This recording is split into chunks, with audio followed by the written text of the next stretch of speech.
Professor Jones Manuel, eu vi, eu acho que no seu canal, lá no YouTube, o senhor falando sobre as eleições municipais.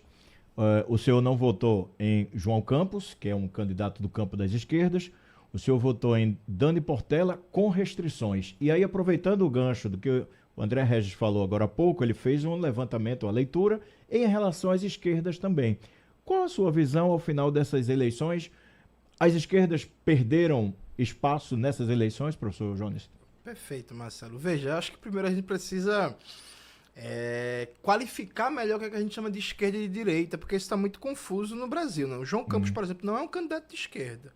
Né? Nada no governo João Campos se refere a um programa de esquerda. Né? Pelo contrário, a gente está falando, por exemplo, de um governo que nos 4 anos de gestão que ele vai completar agora, deu muito mais prioridade a investir em propaganda do que em moradia popular, que no ano de 2022, no ano que teve a tragédia, inclusive, que várias pessoas morreram, o governo de João Campos investiu 40 milhões de propaganda e só 4 milhões em moradia popular. Isso não pode ser classificado um governo de esquerda.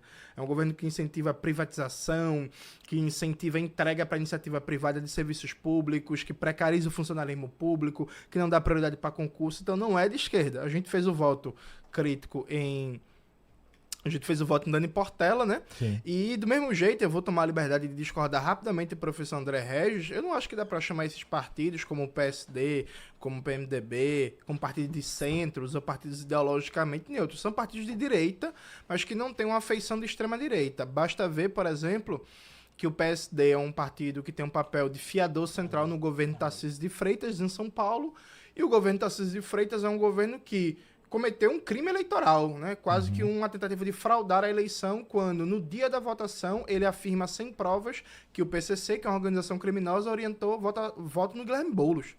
Veja, isso é um crime, é o uso da máquina pública no dia da votação para caluniar o candidato adversário, né? O mesmo Tarcísio de Freitas, junto com o Ronaldo Caiado, foram fazer uma visita a Israel quando o governo do Benjamin Netanyahu estava ofendendo o Brasil no meio de um genocídio. Israel já matou mais de 60 mil pessoas. E o governo de Israel é um governo de extrema-direita, né? Com inclusive características nazistas, fascistoides, e estava lá o Tarcísio, estava lá o Caiado, que representou esses partidos, se confraternizando com esse projeto de extrema-direita, que, fazendo um comparativo histórico, seria a mesma coisa que para a Alemanha nazista, em 1938, se confraternizar com Hitler. Então, assim, não dá para chamar esses partidos de centro, né? No Brasil, se a gente for procurar o centro, um centro mesmo, um centro seria o PT. O PT, na prática, nos governos, é um partido de centro, né? Mas, assim... E o PSB, que o senhor falou agora há pouco? O PSB... Não é mais de esquerda? Não é mais de esquerda faz muito tempo. Quando o finado Arraes, né? Quando a Arraes partiu, o PSB já tinha deixado de ser um partido de esquerda. O que me parece, Marcelo, é que há uma aposta há mais de 20 anos, que é uma aposta que é sintetizada na ideia de frente ampla. Que é a ideia assim, vamos deixar de ser de esquerda, vamos cada vez mais, o que se diz, para o centro, abandonando bandeiras históricas, abandonando a perspectiva de esquerda, abandonando o trabalho de base, abandonando a mobilização, abandonando pautas históricas nossas, para ver se assim fica mais palatável e tenta pegar mais votos. Isso não vem dando certo. E aí vou te dar 2 exemplos que eu acho muito significativos. Aqui em Pernambuco, por exemplo, o PT não faz oposição a Raquel Lira. O governo Raquel Lira é um governo muito ruim. Segunda-feira é dia do funcionalismo público. Por exemplo, o governo Raquel Lira é um governo autoritário, é um governo sem diálogo, é um governo sem respeito com o funcionalismo público.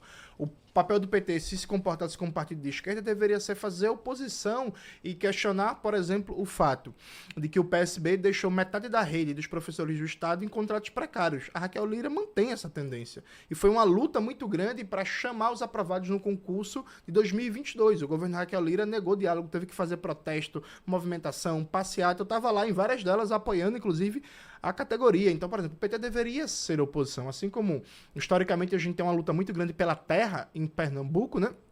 Pernambuco tem... a cada 10 pernambucanos, 2 têm insegurança alimentar. O governo Raquel Lira não apresenta nenhuma política de reforma agrária e ela prometeu, durante a campanha, construir uma rede de restaurantes populares para combater a fome. Essa promessa não saiu do papel. Uma postura de esquerda deveria ser cobrar isso, né? Então, por exemplo, o PT não vem fazendo, pelo contrário, vem se aliando com a Raquel Lira, vem se aproximando de um governo que, inclusive, prometeu também, segundo as palavras da própria governadora eleita, agora candidata, a tomar de conta do problema do metrô. Faz 2 anos de governo, o metrô continua quebrando, não funcionou no final de semana, a passagem continua cara, e prometeu também tomar de conta da questão da água. 2 anos de governo, a água continua cara. Na minha casa, aqui em Jardim São Paulo, a água vem barrenta. Né? Vem parecendo Coca-Cola, parece que tá num negócio de shopping do McDonald's. Então, assim, uma postura de esquerda seria, por exemplo, enfrentar esses temas com coragem, mas em nome de composições, em nome de aliança, vai-se cada vez mais para a direita, ao ponto que na campanha de 2022, as chapas que se colocavam como de esquerda, como Danilo Cabral, a Marília Reis, o João Arnaldo, que foi candidato do PSOL, qual era o único elemento que eles colocavam como ser de esquerda? Ah, sou candidato de Lula. Ah, gosto de Lula, defendo Lula. Então, assim, eu acho que o que vem falhando para as esquerdas é abandonar sua identidade histórica, abandonar as pautas históricas. A gente defendia na Constituição de 88 reduzir a jornada de trabalho. Por exemplo, todo mundo que é de esquerda hoje deveria defender o fim da escala 6x1 e a redução da jornada de trabalho para 30 horas semanais sem redução de salário. Essa é uma pauta que todo trabalhador apoia. Eu tenho certeza que o trabalhador, a trabalhadora que está nesse momento trabalhando à noite, que está ouvindo a gente, gostaria de não trabalhar numa escala 6x1 e ter mais tempo para sua família, para cuidar da saúde, para os filhos, para a igreja, para tudo que quiser. Percebe? Se você colocar isso em pauta, a gente consegue apoio da população. Assim como toda a população apoia, por exemplo, redução do preço da energia elétrica. Subiu 5% a conta de luz no mês passado. Como é que a gente faz isso? Combatendo a privatização. Porque tudo que foi privatizado ficou mais caro. E o caso clássico agora de São Paulo. A Enel, que provocou um apagão em São Paulo, é uma empresa italiana que manda todo ano quase 10 bilhões de lucro de São Paulo para Itália. Enquanto isso, o serviço é uma porcaria. Acontece coisa semelhante aqui com a nossa CELP, né? Então, eu acho que o caminho para a esquerda recuperar o espaço perdido é voltar a ser de esquerda, é voltar a defender pautas para a classe trabalhadora, é ter firmeza de princípio, é ser intransigente em coisas que não são negociáveis. Não deveria ser negociável para quem se afirma de esquerda defender radicalmente os direitos da classe trabalhadora, as melhores das suas condições de vida. Não deveria ser negociável, por exemplo, ficar calado com o fato de que a Prefeitura do Recife, o João Campos, Recife tem papel no Consórcio Grande Recife. A Prefeitura tem assento no Consórcio Grande Recife.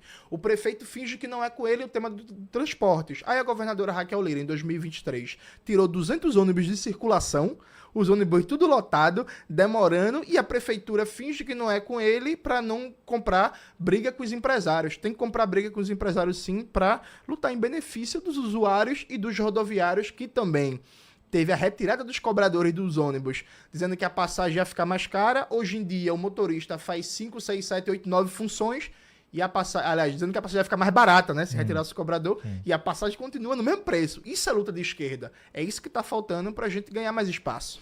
Olha, Jones, nós temos 3 minutinhos aqui para a gente fechar. Eu quero escutar os amigos para a gente fazer um encerramento, mas o prefeito do Recife, João Campos, se pronunciou nas redes sociais sobre as vitórias e derrotas em Olinda e Paulista. Abre aspas. Parabenizo Mirela Almeida e Ramos, a prefeita e o prefeito de Olinda e do Paulista, eleitos neste segundo turno. De forma especial, faço menção à bonita campanha de Vinícius Castelo e de Júnior Matuto, que fizeram uma eleição limpa e aguerrida, levando propostas e ouvindo as demandas da população. Fecha aspas, prefeito do Recife, João Campos. Professor André Regis, que esteve com a gente até agora, eu queria saber do amigo, projetos políticos, estamos no finalzinho de 2024, como segue? Vai tentar na próxima? Como está o pensamento político, professor André? Olha, bem, o futuro a gente não sabe, né? Política são circunstâncias, então eu sempre estive na política e é provável que volte a disputar novamente no futuro. Então, agora a política você não só faz com mandato, né? Sim. Política você faz sem mandato. Tá aí o exemplo do próprio Jones, que faz política sem mandato, com muita convicção. Eu escuto com atenção tudo que ele fala e reconheço a importância de você ter vozes que são vozes antagônicas até ao que eu penso, né? Então, e ele até levantou a bola aí para um futuro debate sobre direita e esquerda, porque esse é um debate que, para que eu entre nele, eu preciso saber qual é o que é que ele acredita que é direita, o que é esquerda, o que é o centro. Então, senão ele vai ficar interpretando o que eu penso que deve ser e vice-versa, ou seja, é preciso que a gente... Um debate sério sobre direita e esquerda pressupõe uma conceituação básica. O que é ser de direita? O que é ser de esquerda? E aí, a partir do momento que eu sei o que é no meu oponente, não é? Ser de esquerda e ser de direita, eu posso até entrar num debate. Agora, eu percebo claramente que no Brasil esse debate falta, esses conceitos estão em mudança muito grande. Tem muitos partidos que estão sendo apresentados como partidos de direita, que não são de direita, inclusive, e também é importante que a gente faça um corte, não é? Porque existe o campo democrático, tem gente que não defende democracia, então tem gente que quer uma ditadura, seja ela de um tipo... Infelizmente, acho que caiu, né? No exato momento que eu ia perguntar ao professor André Regis, o PSD hoje é um partido de esquerda, a gente sabe que não é, né? De centro ou de direita. Queria ouvir o nosso querido professor André Regis. Acho que não conseguimos recuperar, né, Sandro? Já estamos chegando ao final aqui, gente. São 9 da noite. Deixa eu mandar um grande abraço e agradecer muito ao nosso querido professor André Regis, que debateu de forma muito democrática com a gente aqui. Papo super legal. Professor Jones Manuel também. Foi um prazer estar com um amigo aqui. E seu futuro político, 2026, vem aí, professor Jones. Perfeito. Primeiro, dizer que para o professor André Regis que seria um prazer a gente debater. Eu acho que ele não vai lembrar, mas a gente debateu há uns 10 anos atrás na UFPE. Ele era professor, eu estava no movimento estudantil. Eu acho fundamental a gente, inclusive, Marcelo, clarificar mesmo esses conceitos. O que é ser de esquerda, o que é direita. Agora, é fundamental nesse debate não confundir partidos ditos de centro, partidos ditos de direita, que, na verdade, são partidos fascistas, né? A gente viu, por exemplo, que a pandemia do Covid-19 no Brasil matou quase 1 milhão de brasileiros por partidos ditos de direita ou liberais que, na verdade, tinham uma postura negacionista, né? Uma postura irresponsável com a saúde da população e causaram muito prejuízo. Por fim, 2026, veja, daqui pra lá tem muita luta pra tocar, Marcelo. A gente do PCBR vem aqui em Pernambuco tocando uma campanha chamada Caro, Lotado e Ruim para incidir no transporte coletivo da região metropolitana. É importante destacar que Recife tem um trânsito mais lento do Brasil, mais lento que São Paulo, mais lento que o Rio de Janeiro.